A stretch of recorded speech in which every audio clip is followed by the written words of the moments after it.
And let's see here. So we're almost to the end of instruction for this unit.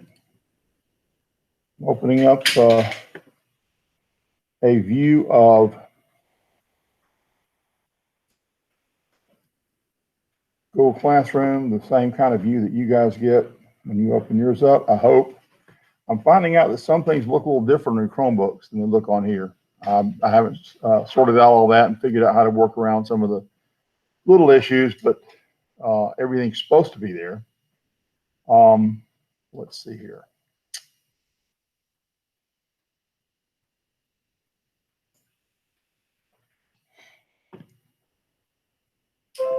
All right, so one of the things I put on here was that survey we talked about. I got some feedback yesterday, not a lot, but of the feedback I got yesterday, I put the response here. I said the most popular choice for how to do instruction going forward so far, and I've closed it out for the moment because I'm working with one proposal. I've got to get it sort of sorted out so it works. It will work. It might work, depending. I mean, I'm in discussions to try and figure it out. Okay, trying to figure out a way to describe some changes there. So I may put out this survey again, but for right now, the most popular choice is to do, when you're here in person, the other half of the class is going to be doing virtual instruction. So everybody's doing the same thing at the same time. Okay, and we don't take anything out of order. We're going to take some things out of order today because that's just the way it is. Okay, we had this holiday on Monday, so you're actually leading a group right now. What we might do is if that still remains the most popular choice, then starting the next Wednesday, we'd go to that. So instead of doing just watching videos and reading instructions and doing the homework on the distance days, you'd be required to be here virtually on those days. That make sense? All right. But that keeps everybody in the same place, and you don't have people doing some things one time and other people do other things, don't know when you got to turn it in, or you should know, but sometimes it seems confusing. So that's what we're trying to do. Okay. So that's what that was all about. Now, here I've just described, and this is in the stream, I've just described where we are. So we're almost to the end of instruction. You have, let's see, you're the B group, so you have one more distance learning lesson to do, and you'll do that on Monday, and then you'll take the test on Tuesday, and we'll do a review for the whole class during the virtual lesson tomorrow. Everybody understand that? Okay. Hang on one second. I think somebody's at the door. The door's actually open. Oh, I'm sorry. No, you're fine. I'm not supposed to touch that. Put that in the red box. Sign in when you get set up, okay? Thank you for reminding me. I got slack there all of a sudden. Okay. So I'm gonna go over to classwork, and for the B group, you've got this is the lesson you've got to do on Monday. Okay, and it should be pretty straightforward. You simply go through, watch the videos, take notes, and you're going to complete a graph. And this is the graph. I might have mentioned this in your class when we're talking about graphs and tables. Most of the graphs that we do, in fact, all the graphs we do that are lab graphs, are always going to have an independent variable. And so in that case, you always put the independent variable on the horizontal axis, the dependent variable on the vertical axis, and you write the titles so that it reflects how the independent variable is affecting the dependent variable. You write it in the form, the effect of, plug in the independent variable, on, plug in a dependent variable. So all those things that are required for a graph are there. Now, what I've done here for this, you have two choices on how you go about doing this graph. You can do it on graph paper, and I can even give you a copy of the graph paper before you leave. Well, that's not it. Sorry. You don't need that right now. There's the graph paper you need. You can print that out and do your graph by hand on there, okay? Or you can do it electronically using this, okay? So, Google has been good about updating things periodically. So up until last year, in order for students to turn in work on a Google Doc, they had to create their own copy. Now Google allows me, or has provided a way for me to make copies for everybody of Google Docs. But Google hasn't created a way for me to provide copies of all other things they do in Google. One of the things they haven't given me the opportunity to do, make copies of for you automatically, is this Google Drawings, okay? But if you want to do your graph electronically and turn it in electronically, you can do that. So I want to show you how to do that. Now, right now I'm signed in as a student, and you can see it says view only up here, and I can't edit this graph. I can only look at it. So what I need to do is go File, make a copy, and just like when the system automatically makes copies for you, you're going to put your first name and last name on the front. So I'm going to put my first and last name on here. Oh, I was. Go back and fix it again.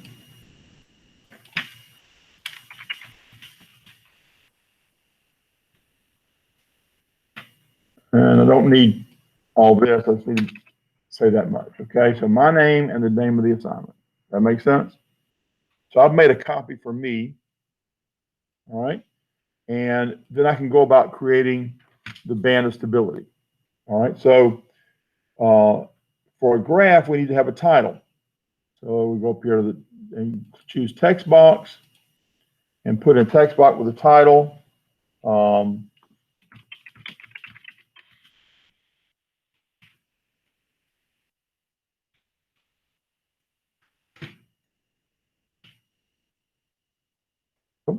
I accidentally clicked caps lock.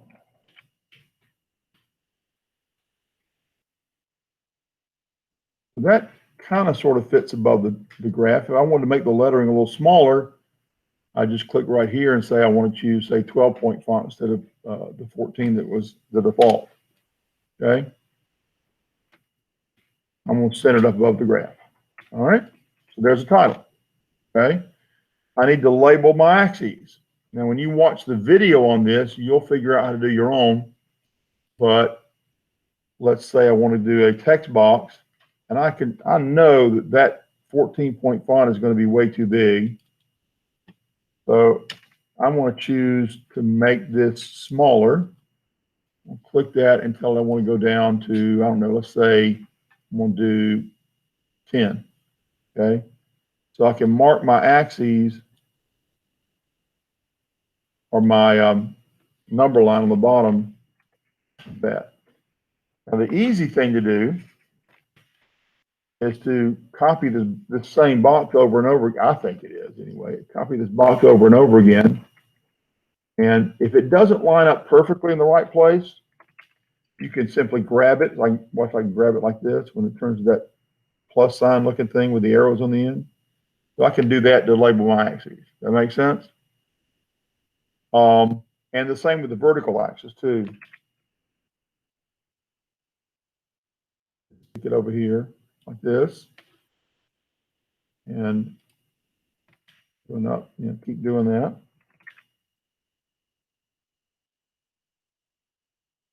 And label the axis. Once you figure out how the axis should be labeled, you can do that. All right. If I want to put in my axis label, again, I just need a text box.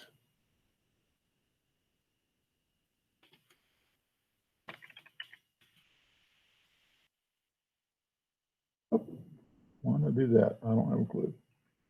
Okay, I hit the wrong button on my keyboard.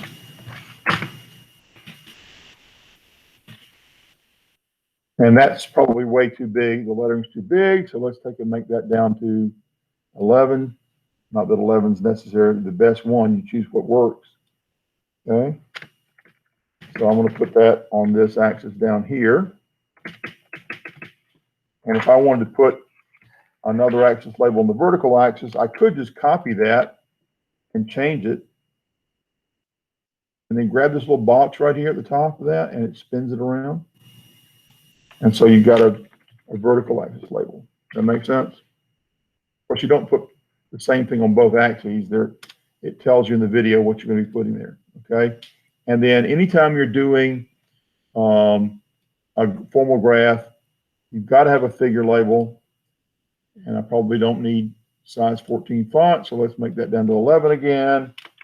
And you're going to put a figure 1 period, and then you're going to tell me 3 things: what's in the graph, why it's important, and what the pattern is. That makes sense? Okay.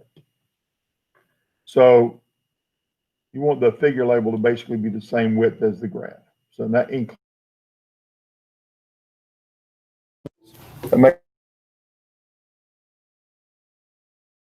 one of the, how do you put things on the graph? Well, one of the things you're going to need to do is put lines on here. So there's the line right there. You can click this down arrow and choose line and just put a line on the graph wherever it needs to go. Maybe you don't want it to be that color. Whoop, I didn't want to do 2 different lines. I wanted to take the same line, choose the arrow now, and change the line to spread it, grab it and spread it out some more. Make sure you have the line, they're called guidelines when you watch the video. I want to change the color maybe. I can go up here and choose line color and say I want gold instead of black. Okay, as a guideline. And when I need a second one, what you could do is just say copy, then paste, and then you can take that line and just move it wherever you want to move it. That makes sense? If you need a vertical line, you just go a vertical line like this. You can see how it fits on the graph pretty well, and say I want to make that color maybe this. Okay, that all makes sense what I'm doing? All right. When you get all that done, your guidelines have to be in the right place. If they're not in the right place, whether on the handwritten graph or on this digital graph here, I need to make this. Either I got to capitalize or not capitalize. I did some of these letters capitalized and some not. I'm gonna fix that right now. You can either make all these like a sentence, the first word capitalized and the others not, or you can capitalize the word just like you do with other titles. If I need to scribble in, and that's what you're going to have to do with this. With this graph, you got to scribble in the shape of this band. Okay, so what you do is you click right here, and you can choose. I don't know if curve will work. You can use scribble though. Okay, so let's go here and I'll start some scribbling. Okay. Well, I don't like that. I'm going to take that out. And I'm going to do it again. All right. Maybe I want it fatter. Go up here and choose it to make it, let's say 24. Well, that's too thick. Okay. Go and make it, say 12. Nope, that's still too thick. Maybe I'm going to make it 8. All right. Maybe that's right. I don't know. You have to decide what you want it to be. Okay. You can also change the color. So I might want it to look purple instead of black. Okay. And so when you do your scribbling, then you decide how it's going to look. That makes sense? You don't have to do one continuous scribble. You can do multiple scribbles to get what you want. Cover the space you're supposed to cover. That all makes sense? So that's a way to do it electronically, and you can just turn it in. So if I'm on, this is saved automatically. If you read up here, it says the last edit was seconds ago. That means that it's been saved and everything. I'm simply going to, let's see here. Go, well, I can't make it a smaller screen. Let's just close this out. I don't need it. Oh, I know. I've got it on full screen actually, don't I? Well, I'm not sure why it's like this and not showing up as, but I've got it saved. So can I close it? That's the only thing here. It won't close. I've used this a lot. I wonder why it's acting up like this today.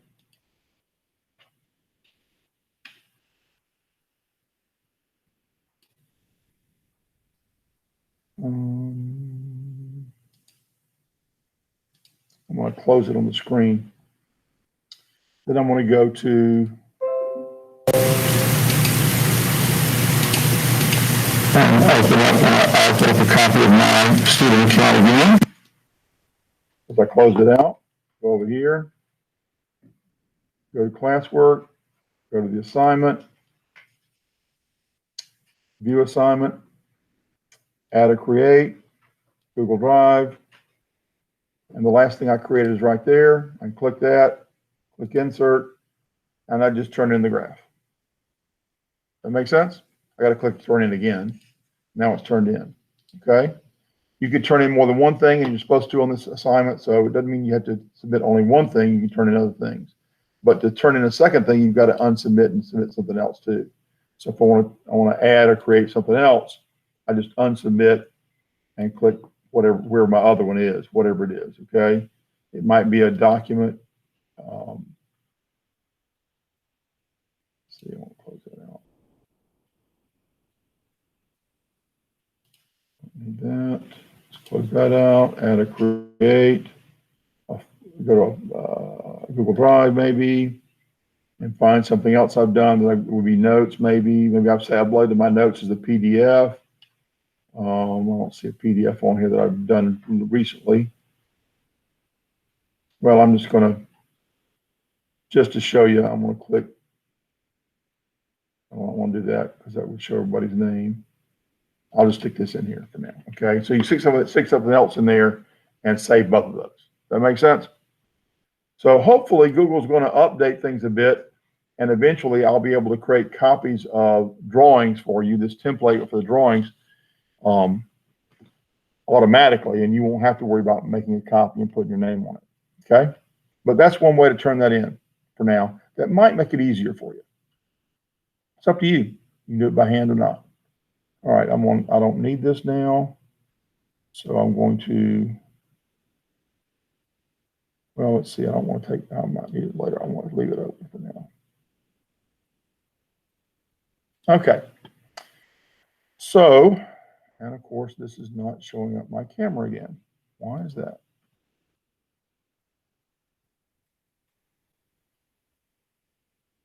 It just wants to act up on me this morning. I'm not sure why.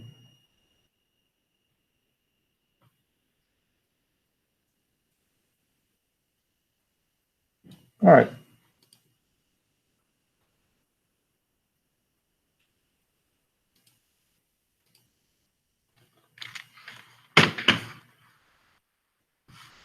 So what we're going to do today, since we, I'll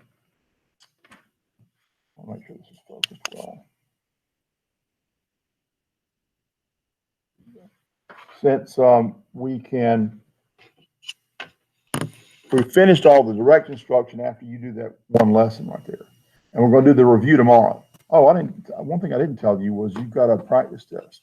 It's not required, but it's something you can do for extra credits. Let me show you that right quick. I get this to pull over there, turn it in. I would want me to do it till I turn it in.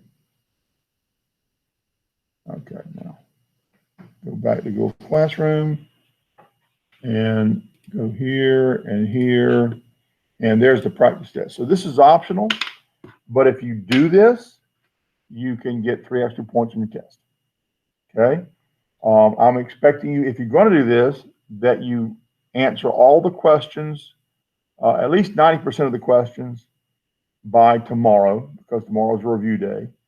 And then as long as you turn in the remaining 10% before the test, I will give you credit, full credit for that. Okay. So that way, if you have questions about the practice test, you have a chance to ask those questions. So again, this is not required. It is optional, but this is the best way probably for you to get ready for the review day and for you to figure out, well, I need some more help with this or that or whatever. Okay. Everybody clear? All right. Now that I've gone over all that, what we're going to do in this class, because we're still on that AB schedule where we got to take some things out of order, do one more lesson and we've covered everything. There is one thing I want to bring up about your element cube that I haven't brought up before. So let me open up the element cube here. I've told you that element cube can be finished now because we've covered orbital notation and electron configurations. And I've told you how to put that in your element cube template. What I want to do now is to show you how to find your ion symbols. That's the one thing I didn't cover already. And that's not hard because you're just going to look that up, okay? Waiting for this to pop open here. All right, don't scroll down. Went too far. All right, so you got to put ion symbols in there. In fact, I'll make this bigger for you so you can see a little better maybe. Let's go that big. Okay, so you got to put ion symbols down here. So we just looked that up on the internet, okay? Let's do this. Do a search for, I don't know, since I did the orbital notation for tungsten yesterday, let's do ions of tungsten. I think I misspelled that. It gave me a choice. Here we go. All right, so it's got several choices here in this one. Let's see, oxidation states, electron configuration, ionization energies, electron affinity, density, molar volume, melting point, boiling point. Wow, a lot of stuff here.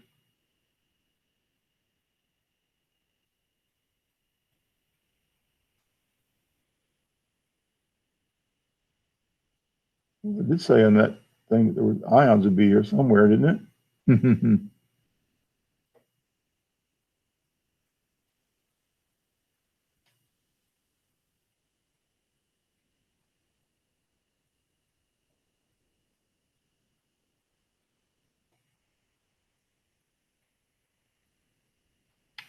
All right, let's do a word search on the page.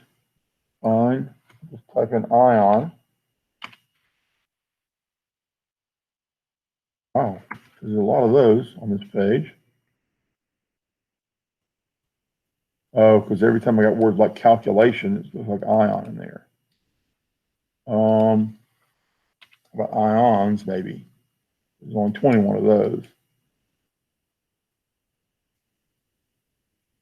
Oh.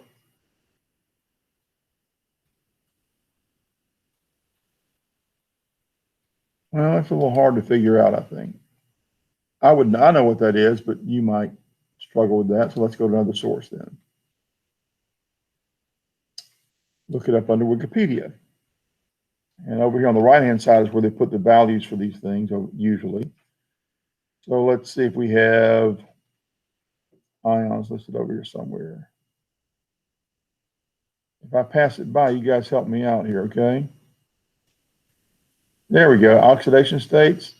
Well, oxidation states aren't really ions, but we could choose that. Let's do that word search again. File, find, ions. Now what it's doing is when I put that in there just as the word, it doesn't want to find it, okay? What I have to do is basically type in just that last letter and it'll find it again. So let's see what we got.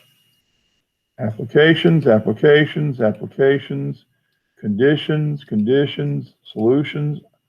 Okay. Okay, that's a polyatomic ion. I want the ion for the just tungsten.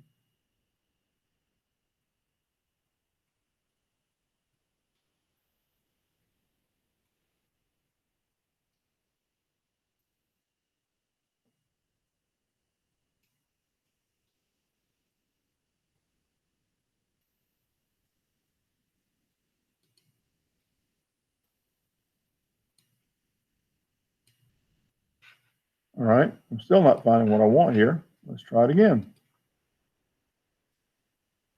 Ions of tungsten.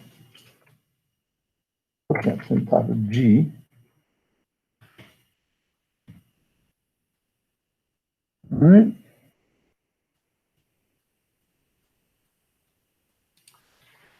Tungsten ion. It's listing one of those, so it says there is a 1+ charge on tungsten. So I know that's there already. It doesn't show others, and there might be others. So that's, we've identified one of those, and that's on the NIST web. Actually, you know what? I wonder if I could search by name tungsten here.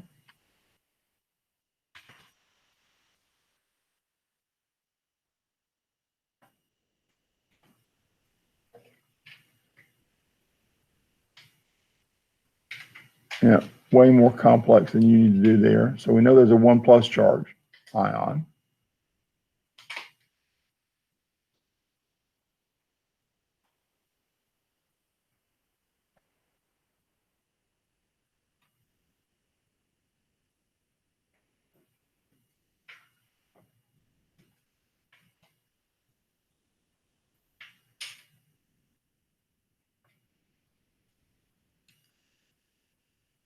Web elements. Let's check that out and see what it says. It'll give it to me. And of course, my computer wants to be slow. I'm going to go ahead and type it in here. I'm going to double click here and just put in the first one. So we're working with tungsten, so that's a capital W. And so what we're going to do is W, and I need to make this has got to be a superscript. Okay, so there is a superscript there. I don't need the second letter. So that's a plus sign. That's the symbol for tungsten with a 1+ charge. For the tungsten that has a 2+ charge, I need to make that 2 also a superscript. So I would say this, tungsten, and put a 2, it's also got to be a superscript. And the way you do that, the easy way, is to highlight it. I wonder if you can do it over here. No. So highlight it, and I think it's, you hold the control button down. In fact, let me show you on the keyboard here. Hold down the control button and hit the period button here. Okay. Go back to the screen and do that control period, and that becomes a superscript. Okay. That's how you put in your ions. All right. And there, some elements that have several, some will have only one, some will have none at all. The really larger elements, they're man-made. We don't really know what their ions are because we haven't had a chance to study them enough yet, but that's how you do that. Okay. You guys paying attention? Guys, y'all paying attention over there? Got it? You with me? Okay, because this is stuff you need to know if you're searching around on your computer and use it for something other than what you're going to be doing here. And I've taught this to you, then you know it's going to affect your grade. I'm showing you how to do this. All right. Now I don't want to keep that. Well, it doesn't matter because this is my copy as a student copy. There we go. So it's now in there. All right. So I think that brings you up to date with everything. Okay, with what you need. What I want to talk about now is go on to Unit 3. Let's see, did I have that open yet? Yep, I have that. Okay, here we go. All right, so what we've been learning in this unit is about atomic structure. There's Unit 2, was atomic structure and the periodic table. And atomic structure included orbital notation and those shapes of orbitals and electron configurations and the way that those balloon models we did with the shape of p orbitals, all that's part of Unit 2. So Unit 3 begins talking about bonding. So we're going to learn how to take that atomic structure and predict how things can bond together. Okay. Well, you've heard of bonding before. You probably heard the words covalent and ionic, right? Okay. So covalent bonding occurs when you are sharing electrons, and you probably know that. And ionic bonding occurs when you have electrons moved from one atom to another, and those opposite charges then attract. Right? Y'all remember that? Shake your head up and down or give me a thumbs up. Let me know. Ben, you with me? Okay? All right. If you don't let me know, I don't want to leave you in the dust here. I want you to make sure you're following me what I'm saying. Okay? If you don't know, give me the opportunity to explain it. Okay? But let me know that. If you don't remember it, that's okay. It's okay when you don't remember it. Let me show you this. This is in your text. So one of the things that we did when we were writing orbital notation, our electron configurations, we talked about this shorthand version of writing electron configurations. In fact, I'll make it even bigger than that. What happens when I make it 200%? Okay, there we go. And if we take elements in the first column of the periodic table, let me get my periodic table here, show you what I'm talking about.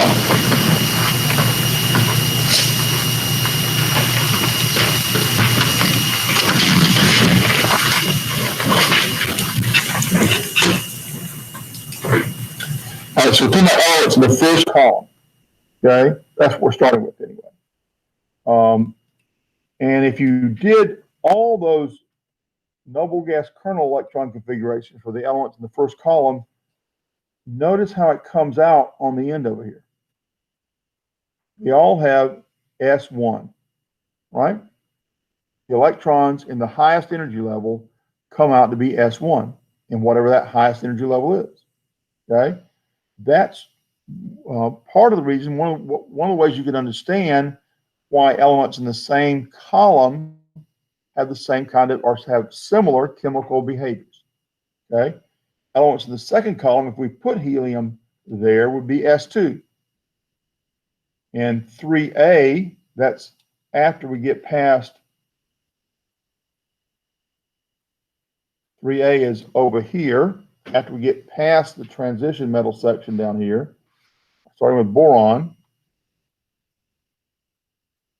they have P3. Okay, I'm sorry, S2 and P1. So you got 3 electrons in the highest primary level. 4A, starting with carbon, have 4 electrons in the highest primary level, and 5A 6 and 7A 7 and 8A has 8. Okay, except helium, which I moved over here in the column 2 section. All right. So that's why they have similar chemical behaviors. Now, helium's kind of unusual in that it doesn't do any bonding. So the fact that it has 2 electrons in the first level makes it full. That's why we put helium usually on this column, because these elements tend to be stable. They don't bond with anything. You can actually get some larger elements like krypton and xenon to share electrons in a strange way that we don't get into in here, where we use electrons that are down in the D sublevel, and we don't do that in its high school chemistry class. Okay, you'll learn about that probably in college, or at least learn more about it when you're in college. Okay, so that's kind of the basis about how we understand bonding occurs. Okay, what we want to do now, those electrons that are in that highest primary energy level, you need to know this term. It's called the valence level. Electrons in the highest primary energy level, those are called valence electrons, and that level is called the valence the valence electrons. Now, if you aren't writing this down, and I'm telling you, and you don't remember it, in a week and a half when I do the test, well, I've tried to tell you. Okay, so you got to figure out when to take notes, guys. All right, don't expect me to tell you. Take notes on this. All right, and so let's see. Do I want to start with ionic, or do I want to start? I start with covalent. Okay. But valence electrons, VALENCE, or the valence level, okay, refers to the highest primary energy level. When I was talking about those electron dots, when we're doing electron dot formulas, I said you only use electrons in the highest primary energy level. And those are the valence electrons. In those cases I talked about, learn about in college, where you actually use electrons in the D sublevel, those D electrons actually become valence electrons if they're involved in bonding. Okay. All right. Now, except for a few elements, the really small elements, all atoms tend, that doesn't mean they always do, but they tend to want to have 8 valence electrons. All atoms tend to want to have 8 valence electrons.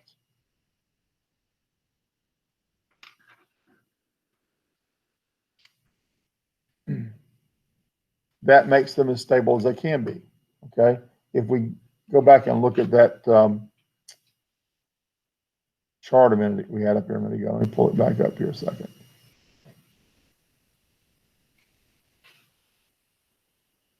Okay, so except for hydrogen and lithium and beryllium, well, even boron kind of, these elements, all the other elements on this chart here, where I've outlined, these are the elements that are in the representative elements section of the periodic table.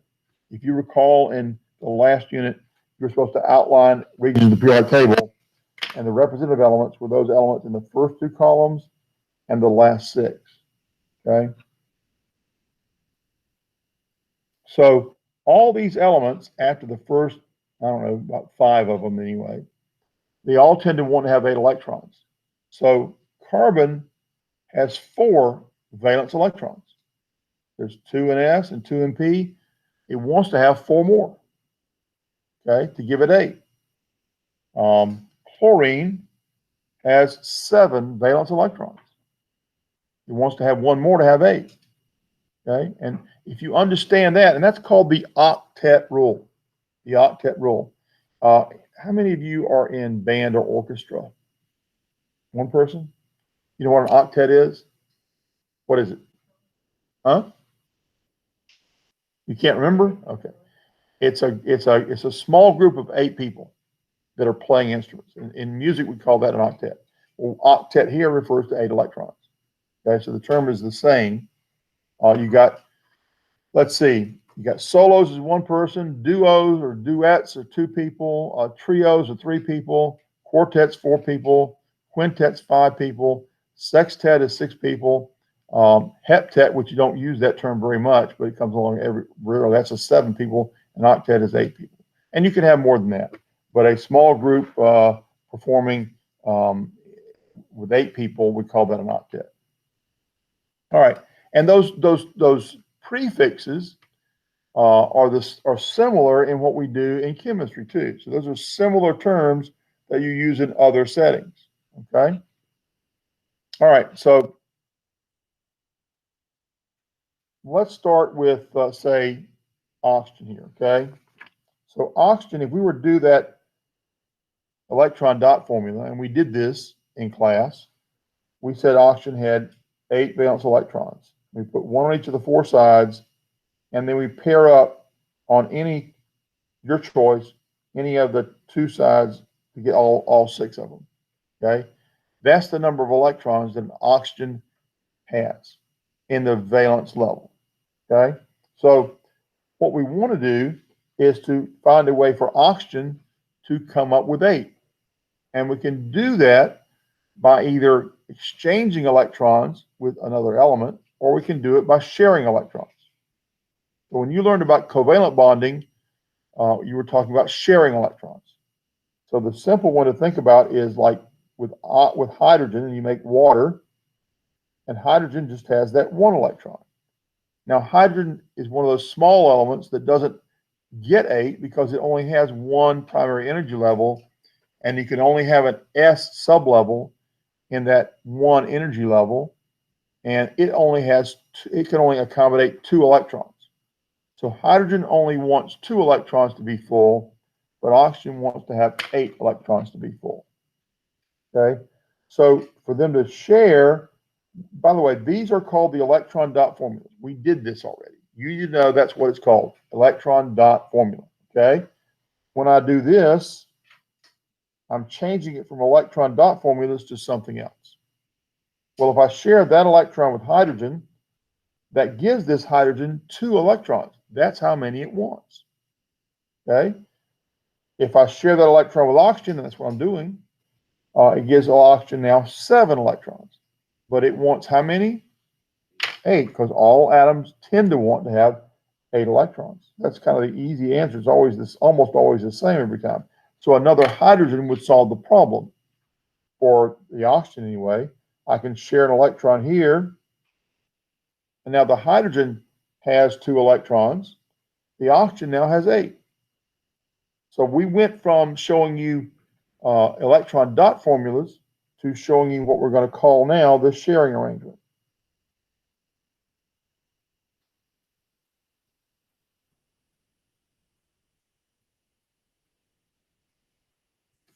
Okay.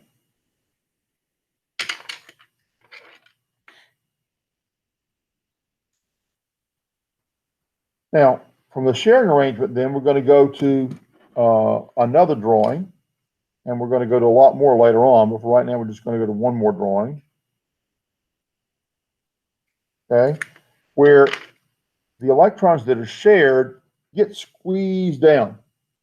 Okay, when the electrons are in this sharing arrangement, when they're being shared horizontally, we squeeze them into a over and under shape, kind of like this.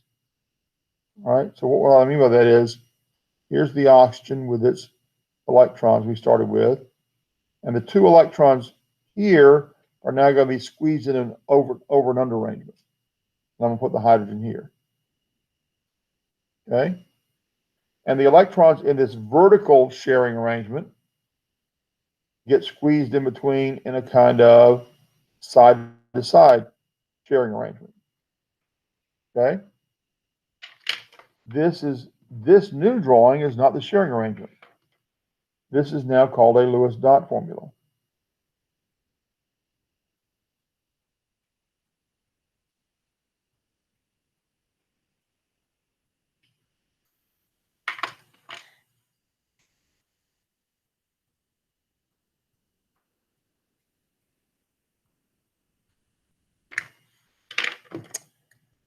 In the next drawing, let me give you some terms here you need to know. These two electrons here on the top are not shared with anything. These two electrons on the side, left side over here, are not shared with anything. Those sets of electrons are called unshared pairs. Unshared pairs or lone pairs. Okay? Unshared pairs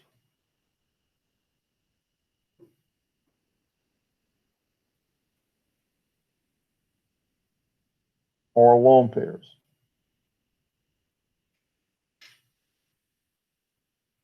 That's this set here and this set right here. Okay? Then the electrons that are shared are called the shared pairs or shared pairs of electrons. That refers to those right there and those right there. Okay? All right. What we're going to do now is change the shared pairs.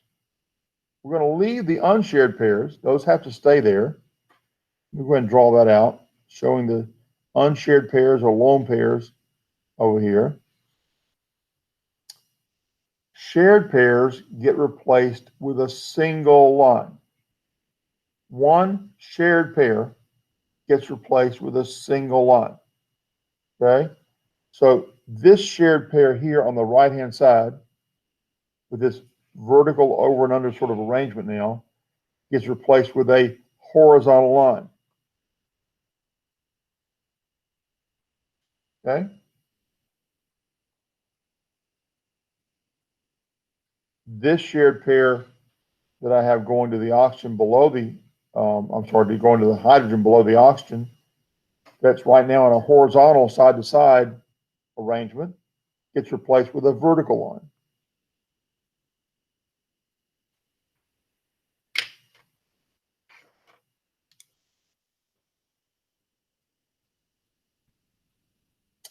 This type of drawing is now called a Lewis formula. We went from a Lewis dot formula to a Lewis formula. Morning.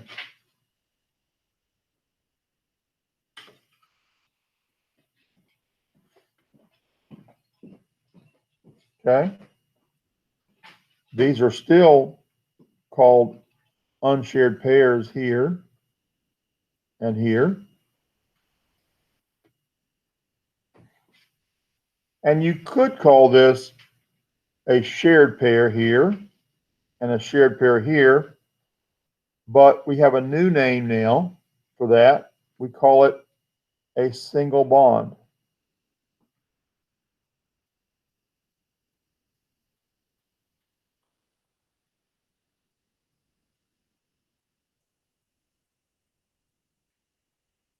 So that's a single bond there. And that's a single bond there.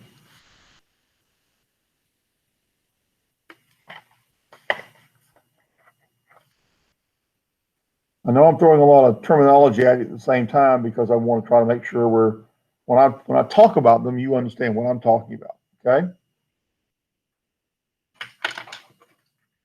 Got that?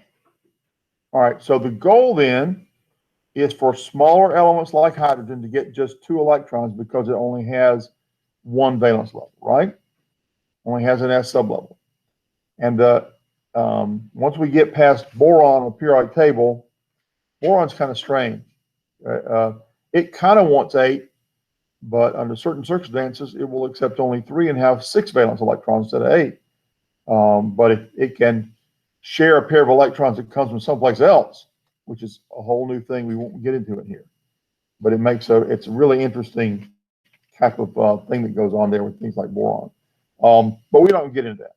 So what I want you to do now is to practice, okay? I want you to try to put together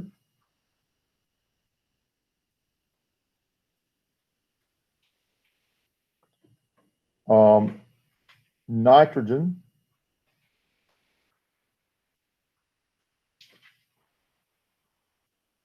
and hydrogen.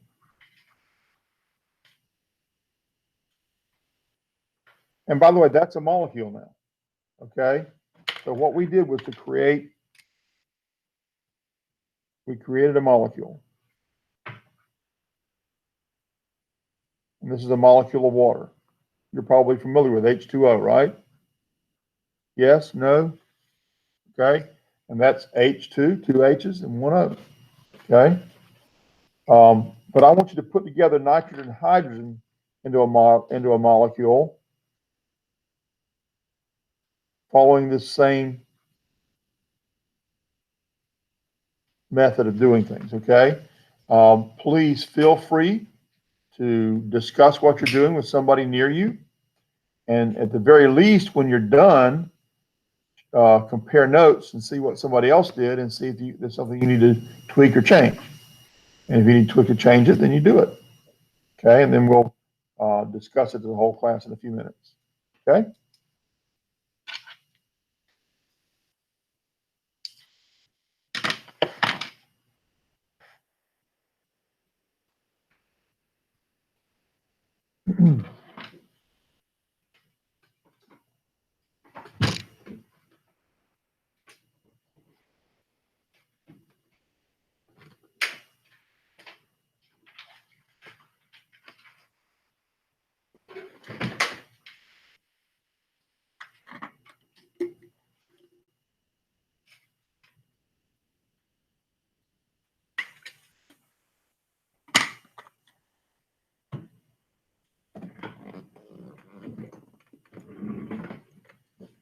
How's your week going? How's your week going? Oh, pretty good. I've got a Orgo 2 test tomorrow and a Q10 lab due, and then on Saturday. What is 210? Sorry? You said 210 lab to do. What is 210? Chem, physical chemistry. Okay. Yeah. Now, you haven't got far enough along though. That's the one with the what's the equation called? At least it was in my class. The Maxwell equations? Yep, we haven't gotten there yet, but we're all. Man, those were killers. So fun. I never could. I managed to get through it, but I never really felt like I grasped it, you know? And in fact, most of my chemistry classes, it was like, I never understood it while I was doing it, but I went to the next class and now I'm getting it, you know? And organic was kind of like that. I understood organic better once I got through it and applied it in biochemistry. Right. You know, oh man, this is making some sense now, you know? Mm-hmm. Organic, by the way, is what college students call organic chemistry. We won't be spending a lot of time with organic chemistry, but this is kind of the beginning of it right here. mechanisms are my least favorite thing to do. Man, I had the hardest organic professor.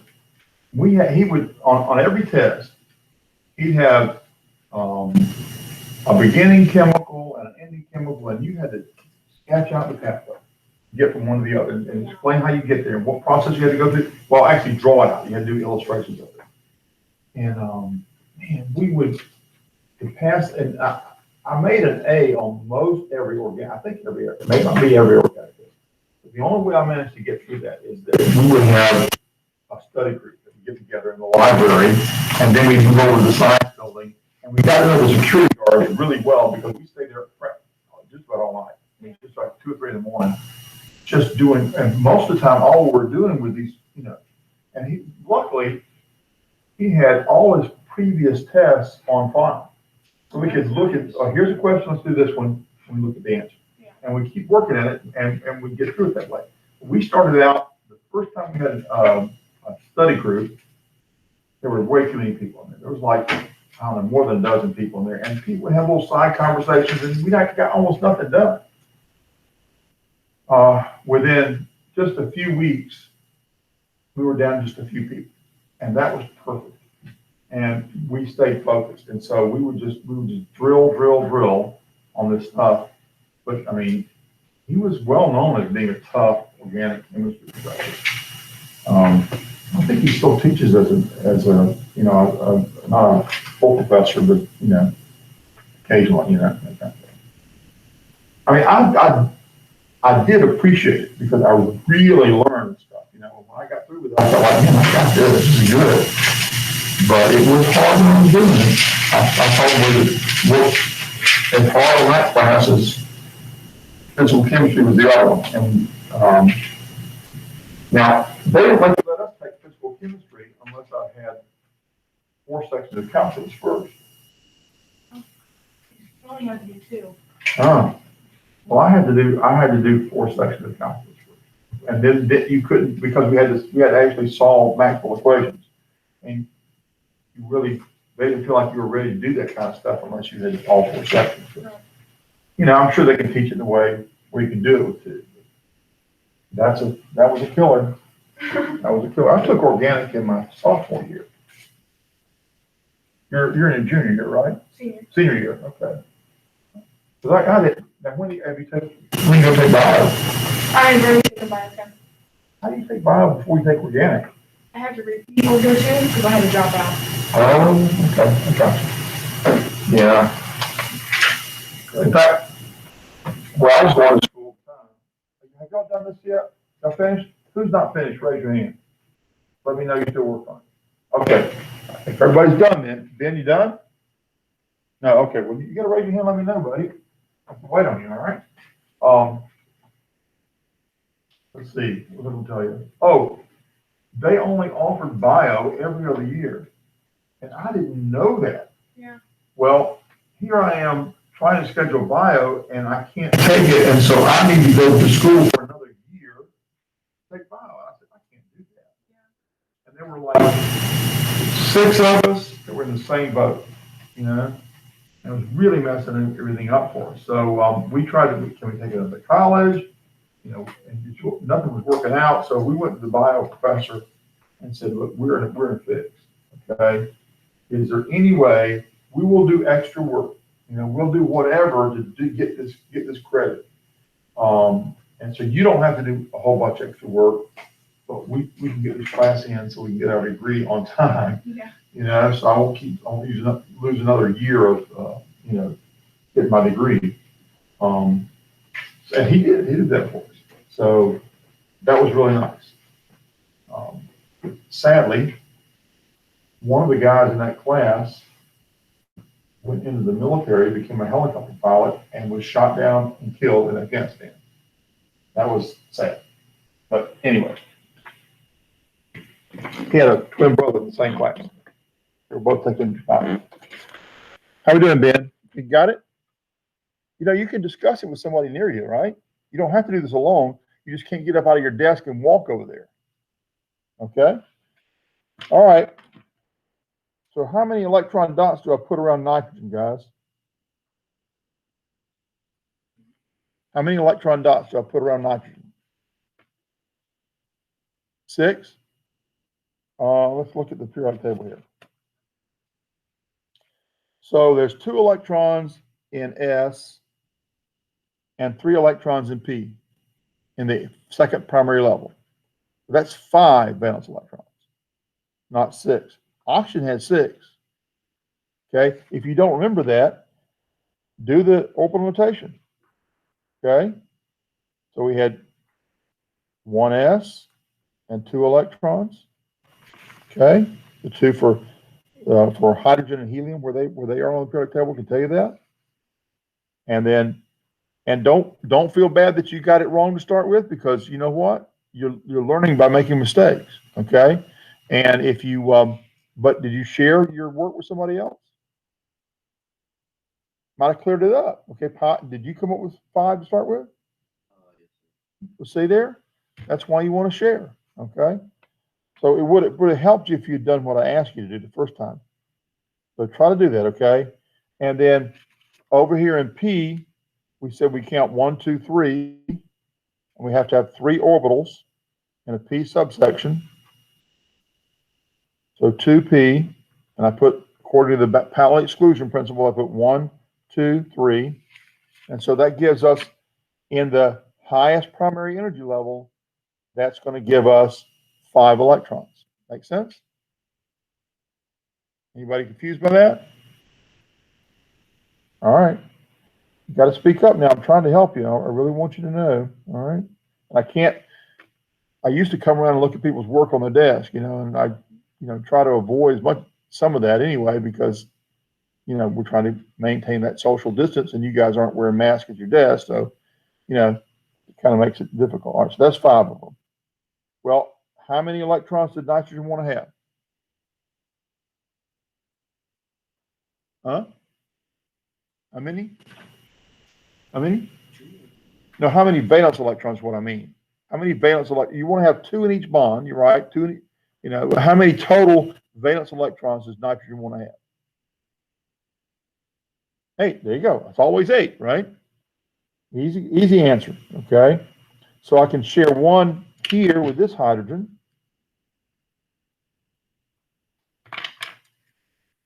And 1 here with this hydrogen.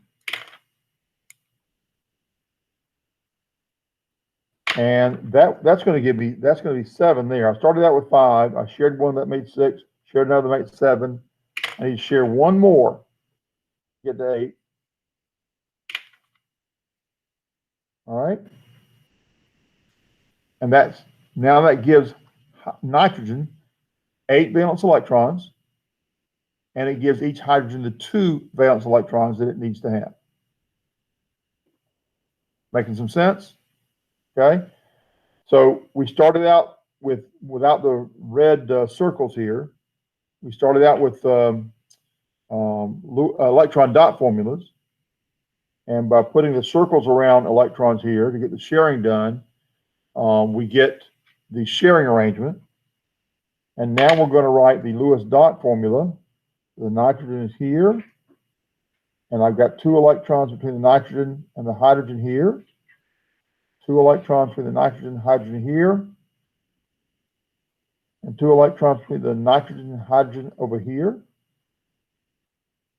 And that's the Lewis dot formula. And then we replace those shared pairs of electrons with single lines. Well, I really should have moved that over some. Let's do this.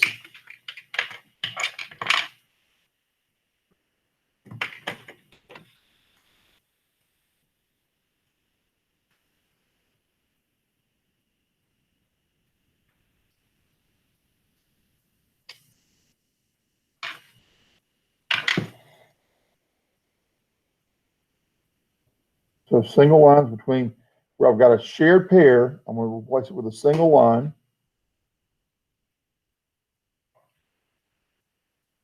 Okay. Nothing special about me putting the hydrogens where I put them. You could have put your unshared pair up here and your lone pair down here or something. And you could have it hydrogen on the top or your lone pair on the bottom, whatever. Okay, that makes sense? You just got to have the right number of bonds, the right number of lone pairs. Got it?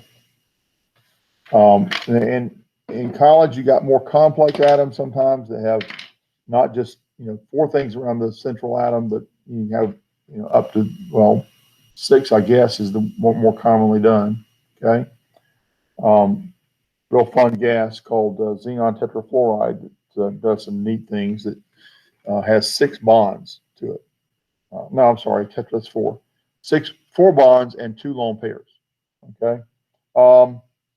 Sulfur is a sulfur compound with 6 bonds. But anyway, okay, let's do this. Let me show you a combination that we haven't done yet.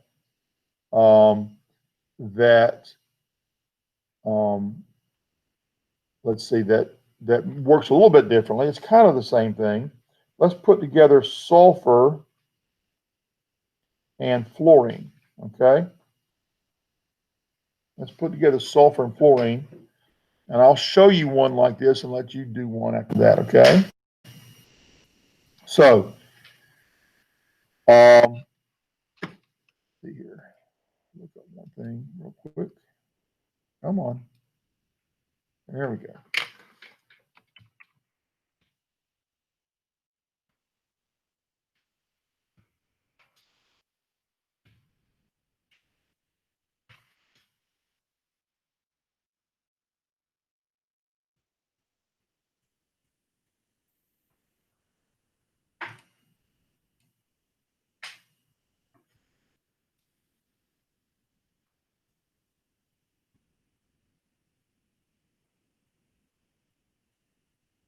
All right. Quaylin, how many valence electrons? There's the electrons in the highest primary energy level. How many valence electrons does sulfur have? Huh? I couldn't hear you. I'm hearing different numbers, I think. You got to speak up because you're wearing a mask and I'm wearing this thing. And okay, it wants 8. How many does it have to start with, though? Uh-huh.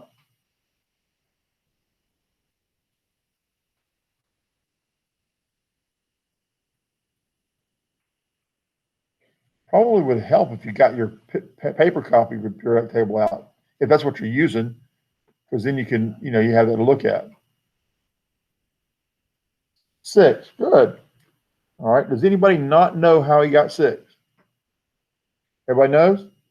We got that? Okay. So I'll put 6 dots around here, 1, 2, 3, 4, 1 on each 4 sides, and then pair up on any of the 4 sides I want to, okay? All right, so Ben, how many valence electrons does fluorine have?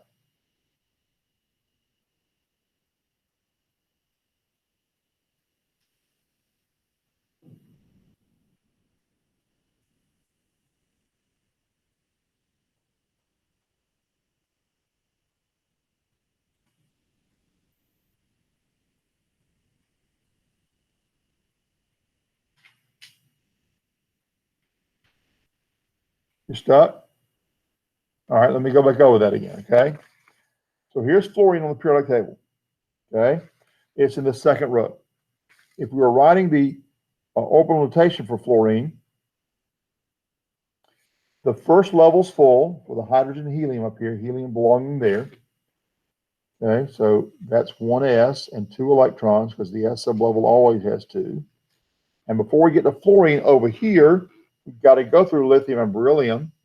Well, that tells us we've got 2 electrons in the second row, so it's the second period, and 2 electrons in s because all the elements in the first 2 columns are in the s sublevel region. So I need a 2s orbital in orbital notation here. And then when we get to fluorine, I need to have 3 orbital squares for the p subsection, 1, 2, 3. And this is still in the second period of the periodic table, and so it's in the second primary energy level. That's 2 here, and the p subsection. And we just count 1, 2, 3, 4, 5 electrons. one in each box. According to the Pauli exclusion principle, I've got to have one in each box before I pair up. So 3, 4, and 5. And so the valence level,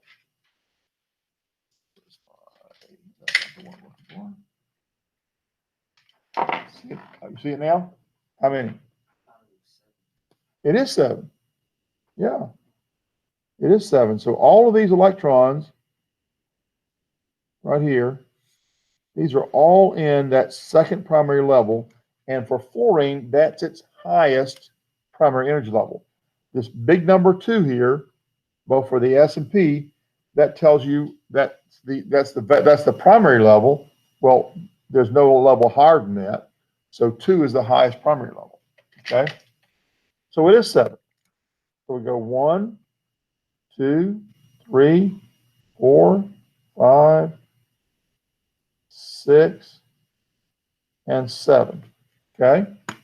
All right. Now, Sarah, how many electrons does sulfur want to have? 8. Okay. And Maya, how many electrons does fluorine want to have? Yep. So we start sharing. Okay. So I can share. So sulfur's got 6, fluorine's got 7. I'm going to share these 2 right here. And that gives fluorine 8 electrons. With the 7 it had and the 1 it's sharing, it now has 8. It gives sulfur 7. So sulfur needs to get another electron, so I need another fluorine to do that. So I put fluorine down here. And it doesn't really matter whether you put it down here or someplace else. Okay, and I share right there. And now this fluorine also has 8 valence electrons, and the sulfur has 8 valence electrons. That's your sharing arrangement. Then the Lewis dot formula.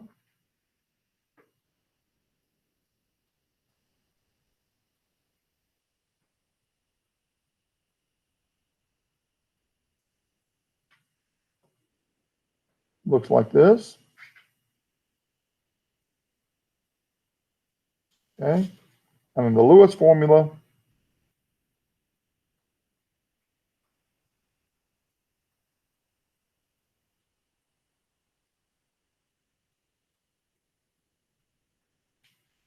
looks like that.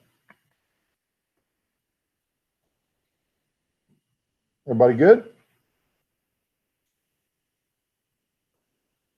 All right. One more chance for you to practice, okay? I'll let y'all finish copying that down if you haven't already done it.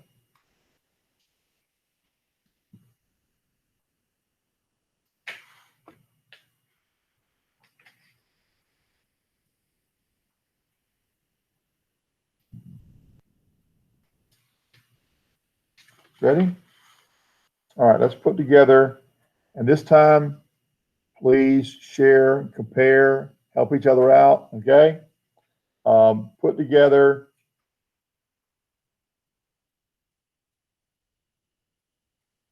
phosphorus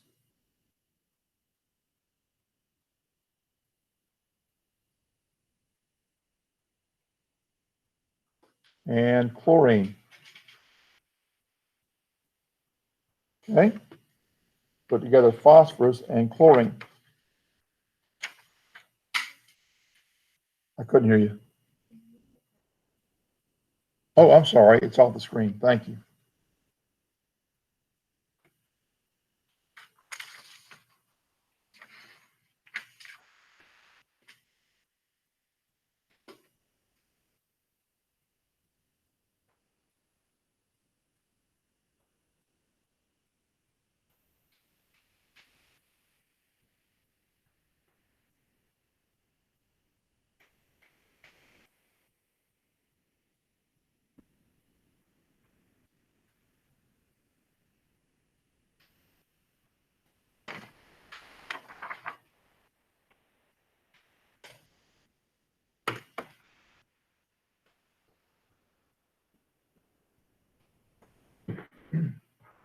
Do you know what a 504 is?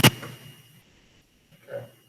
So there are basically 2 documents that sometimes you'll come in contact with for certain students, okay? These are learning documents, they're not like a health issue necessarily. Now we think of it as a health issue anyway. But both of these have requirements that students we have to give extra accommodation for. Probably the word accommodation. Yeah. Okay. So you'll have these 504 documents or IEP documents, and you have to make sure these students have whatever it is. I have one student that he doesn't need it because he doesn't take pictures of my notes anyway. But it does the 504 IEP, I think it's a 504 that it's supposed to give him on request, give copies of teacher notes. So when I have been keeping up with those. I haven't been doing a very good job this year, but I only got the copy of the 504 this week.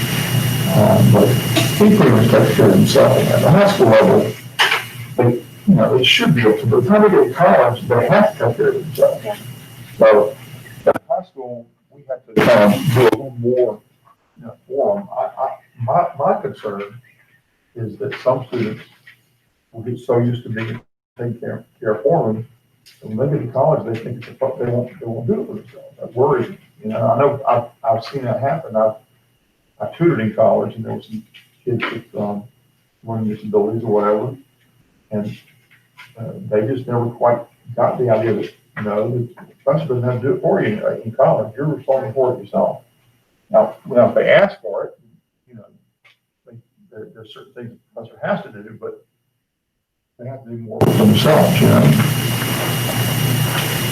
But it's kind of like not really our job. It kind of gets in a touchy area when you try to encourage students to do as much of it themselves as they can.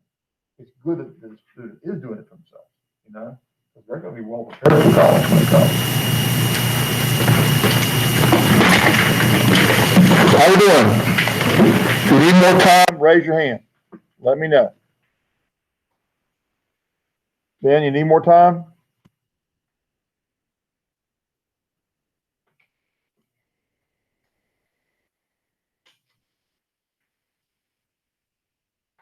I know, I can tell he needs more time, but he's not saying anything. I guess he's focused. Carly back there, she's got it. She knows to ask. Did you share your work yet? Okay. You're still working on it? Okay. Good for you.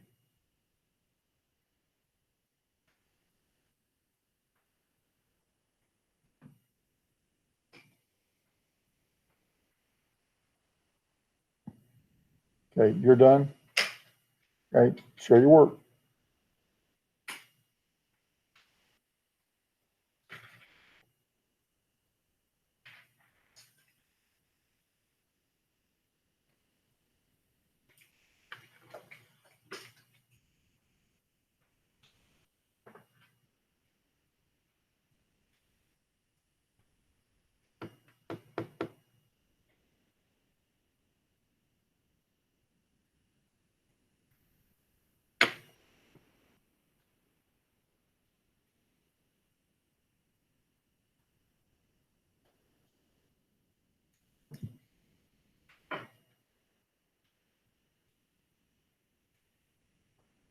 So don't get uncomfortable with what I'm about to say, because I'm recording every class, right? Y'all know that? So if somebody's watching this video and you finish the work and you're waiting and waiting, you can just click forward in the video, so you don't have to sit there and wait, necessarily. In class, we just got to sit here and wait, One of the things and we're not doing flipped learning, okay? It's something like flipped learning with the distance learning you do, the hybrid schedule. But with flipped learning, all this instruction would be on video. And then what you would do is you watch the video and pause the video while you do the work. And so you work along at your own pace. So if you need more than the hour and a half in the class, you can take more than an hour and a half. If you can get it done in 45 minutes, you do it in 45 minutes, because you can click in the start and stop the video where you need to. The part that requires you to be more mature is nobody's looking over your shoulder to make sure you're doing the notes or doing the practice, you know? So one of the things about a lot of students is sometimes, you know, in order to try and make sure that nobody gets behind, I have to keep staying on them, and I hate to do that. I'd rather just get it done. Are you done? All right. So phosphorus, let's see. I haven't called on Will. How many electrons do we put around phosphorus? How many valence electrons? 5. 1, 2, 3, 4, 5. Okay. How many valence electrons do I put around chlorine, Alonzo? 7.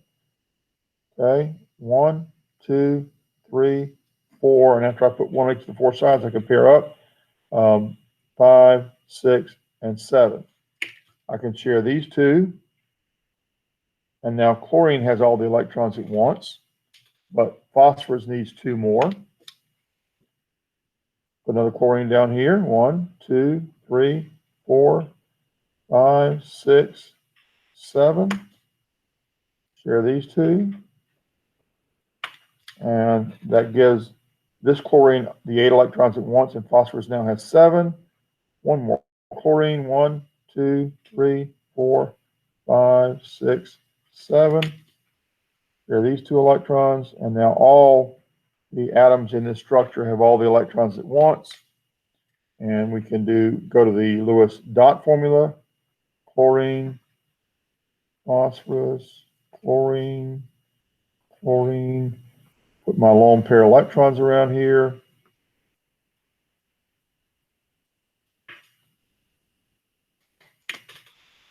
And then got to do the Lewis formula where the shared pairs get replaced with lines: chlorine to phosphorus to chlorine and to another chlorine. And you still have to put the lone pairs around here.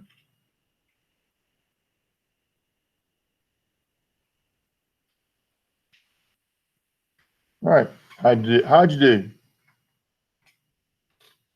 Okay, good. Good. I see one or two people actually putting in some extra stuff. So hopefully that's helping you clear it up. Everybody good with that? Okay. Well, we don't have much time left. So let me do this. Let me give you a homework problem to do. And then I'll talk about where we're kind of going from here. Okay.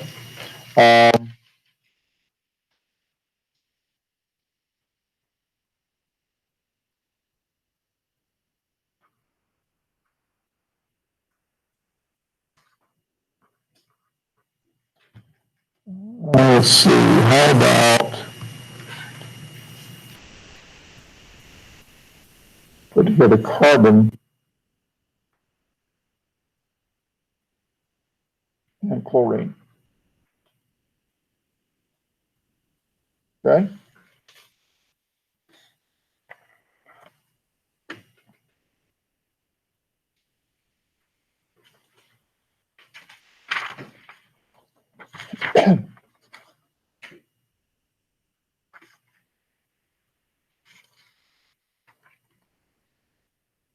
Now,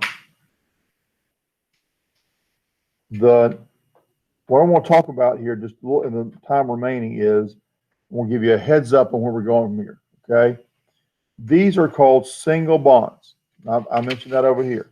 Okay. When you share just 2 electrons, you have what's called a single bond. So there's 2 electrons in this bond here.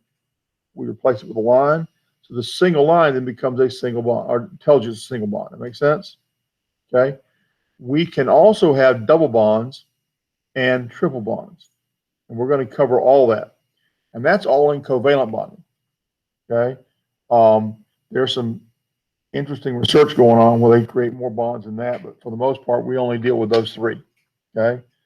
But we're going to make balloon models of these bonds.